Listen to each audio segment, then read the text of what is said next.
Well, hey there, thanks for stopping by. And if you're new to my channel, welcome. I'm Robbie Greer from Rusticated Art, and this is Fun Times Family Art, where you get to draw along with me in the comfort of your own home.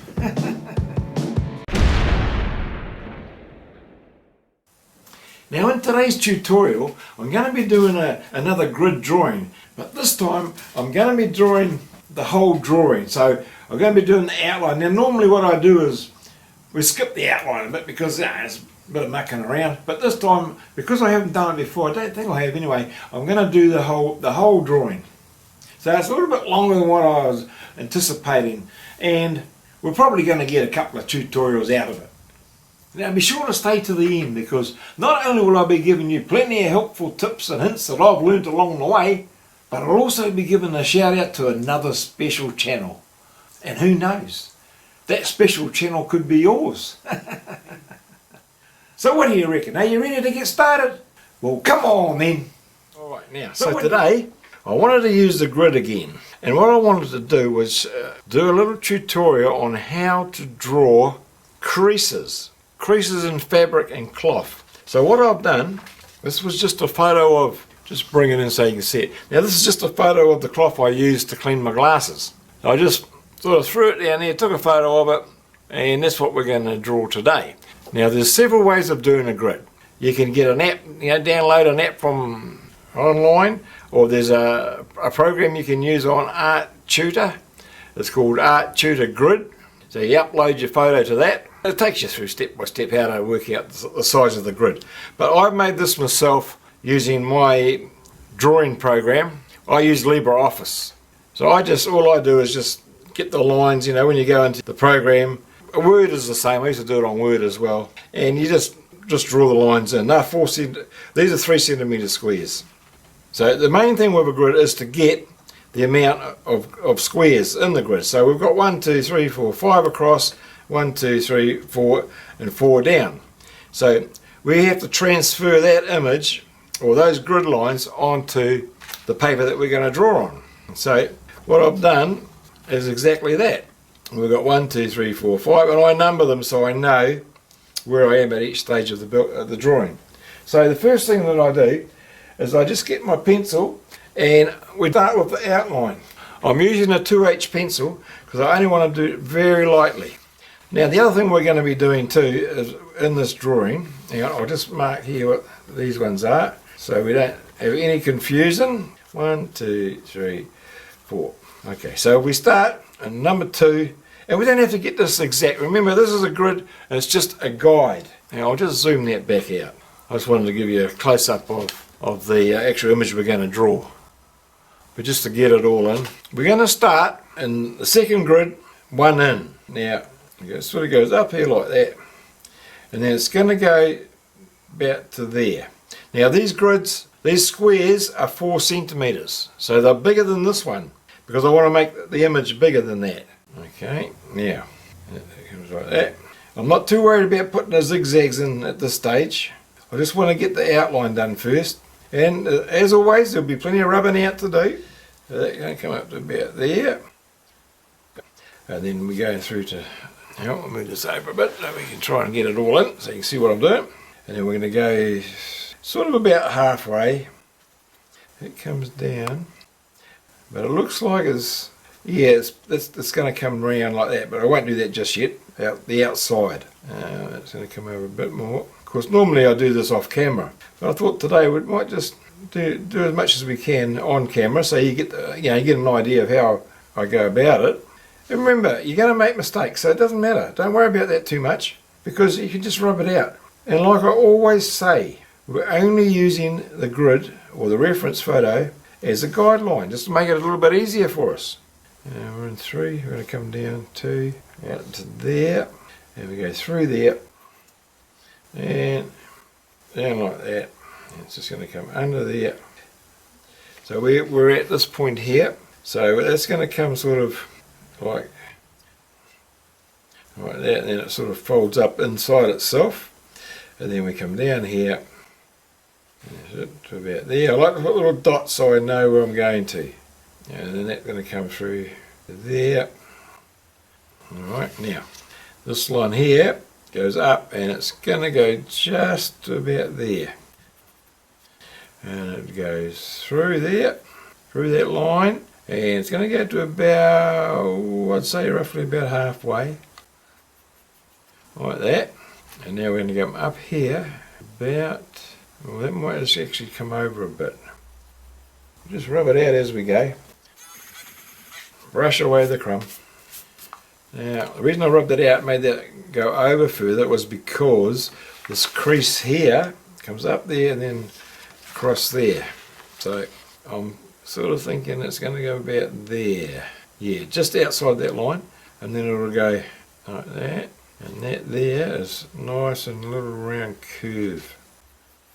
So we're just putting down the outline to start with. And then that'll come down here. Because this is actually just, it's not actually a fold, but it's where the crease, and that's coming down to through there roughly.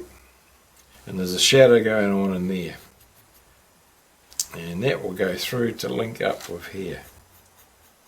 And then there's a sort of a shadow going on there.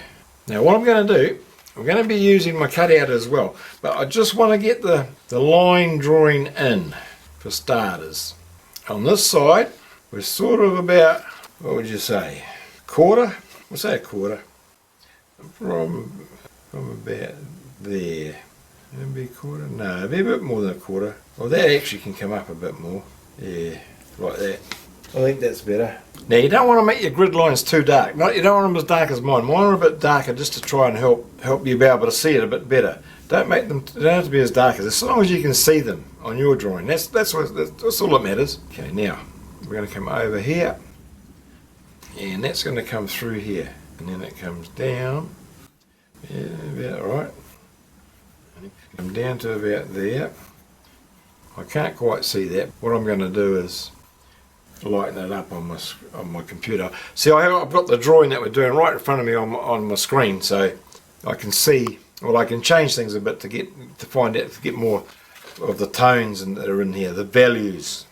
That comes down there. Now, there's another little fold that comes down to there, and then here, and it goes through like that, and this one sort of comes around like that. And now in 3 and 4, it's sort of got an area.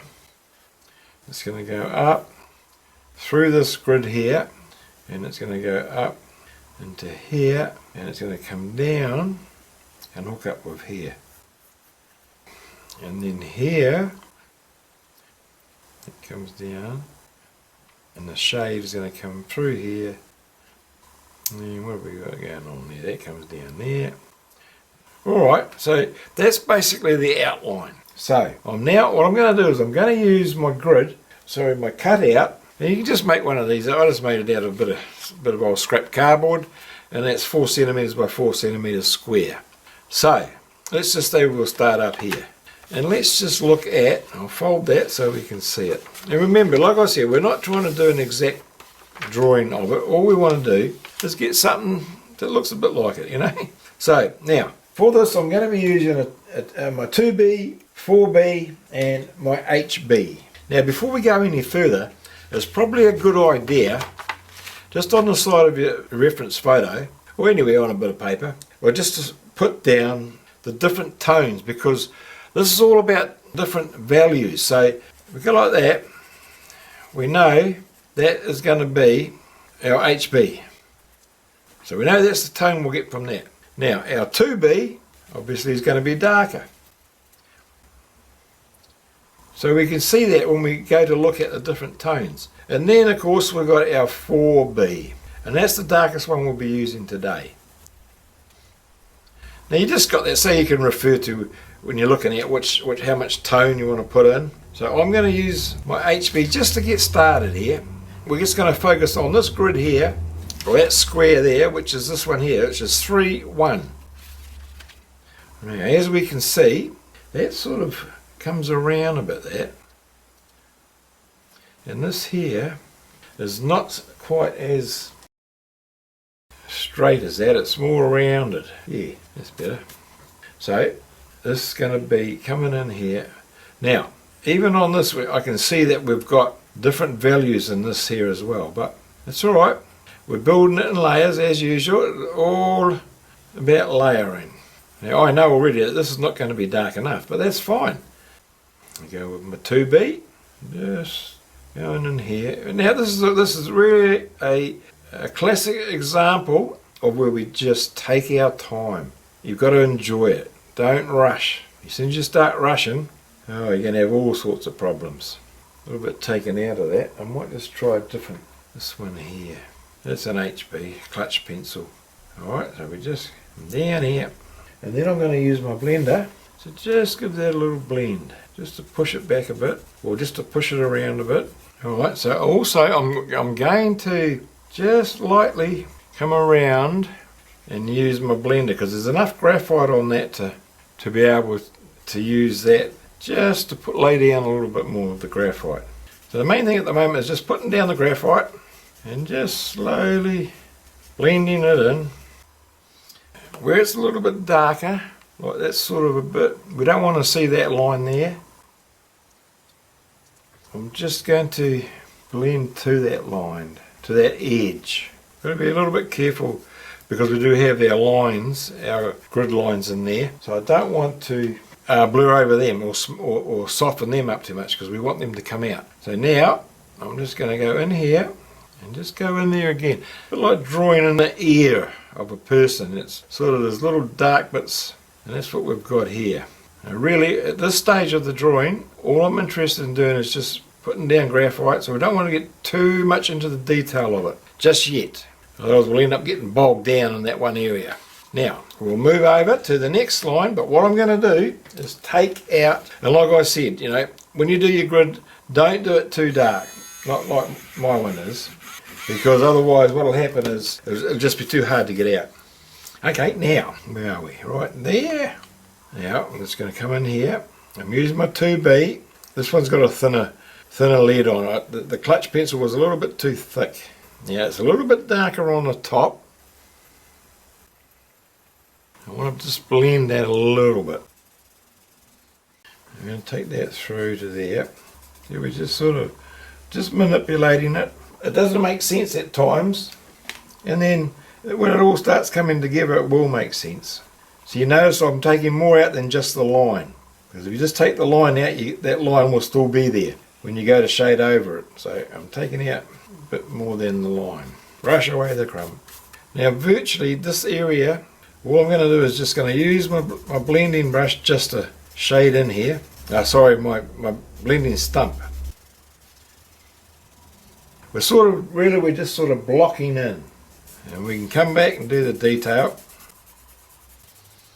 I might just take a little bit of that out. What I'll do is I'll use my kneadable eraser or my blue tack. I don't want that too dark there, so we're just going to take a little bit of that out, just so it just sort of blends in smoothly. Now I can see that along here, I'm just going to come down here where that crease comes down here like this. It sort of follows that along, and then it's sort of like a little shadow coming from here. Just comes out underneath where that fold is. It blends into the crease that we're doing here. Alright, now, I'm going to take another line out now. Just want to move that around a bit. Take this one out. Okay, yeah, now we'll get the grid out again, and this time we're on 4-1. So we know where we are. It's important because it's very, very easy to get confused. And we know what our tones are going to be.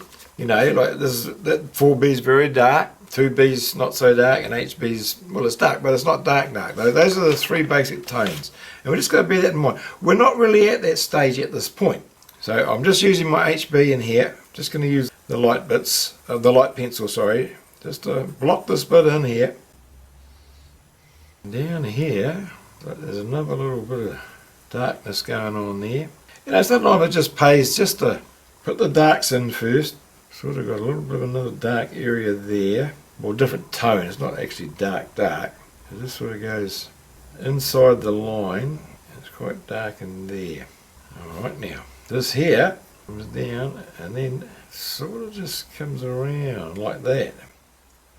Well, actually, it might even be a bit more So this part's a bit darker. We're just doing the folds. I haven't done that there or up here because it's quite light. So I'll just do up here, and it sort of tends to just slightly drop down a bit. And I'm probably just going to use my blending stump to get the effect. Well, I really hadn't intended for the video to go so long, so I thought we'd leave it here. I appreciate each and every one of you for watching it through to the end. Now this tutorial was a little bit longer because I wanted to include the whole process right from the start to the finish. So it's going to be 2 videos. Now I hope you're having a great day, because I'm having the best day ever. Now the reason I made the tutorial so long was so that I could show you the whole process step by step all the way through, and that includes showing you how I go about drawing the grid. And all I do is I go on to, I use LibreOffice, and because it's a free one, and I find that is just as good as anything else, in fact probably better. I haven't had any issues with it, and all I do is I click on the line tool. I'll show you on the computer, but I don't have that technology yet. But anyway, I just click on the line tool, drag it across, and then you'll see it's, on the left hand side there's got like a ruler, and I just space them whatever space they have to be, either 4, 3, whatever it is. This one's 4 centimeters, so then I just click, put one across, and then I'll paste it, copy and paste, and then I just come down 4, 4, 4, and then I do the same with the vertical ones, except I do it from the top, use the line tool, and it's simple. And you can adjust the thickness. I use 1.5, and because this one's grayscale I use the red colour. So it's pretty straightforward. But anyway, I just thought I'd explain all that in the video, just so you know how to go about doing it, or you can just get an app online. Now, this week's shout out goes to another special channel, and this channel is called Natasha Paints. Now Natasha doesn't just only paint, she's a very, very creative young lady. And apart from her beautiful art, she has a love for nature, gardening, reading, writing, and animals, especially dogs. And she likes to dabble in cooking and sewing. Actually, one video I watched that I was really impressed with, because I've never seen it done before, was she did an etching on glass. It's on a mirror. And she took us through step by step the whole process, and it turned out beautiful. I never knew it was done like that. So I'll leave a link in the description. Jump over to her channel. I know you're really going to enjoy it, and she'll really appreciate it. Now, if you're new to my channel, thanks for stopping by. And I'll leave a link up here to my Fun Times Family Art playlist, where you can check out some of my art tutorials right from the beginning. Now, if you like what you see and feel you're getting some value, give me a thumbs up, leave a comment. If you have any questions, leave them in the comments. I reply to all your comments. And if you are following along, I would love to see your artwork. I really would. My email address is in the description below, where you can get hold of me, or you can go to my Facebook page and send me a picture through Messenger. So there's several ways you can do it. Well, anyway, thanks for watching, and we'll see you in the next one.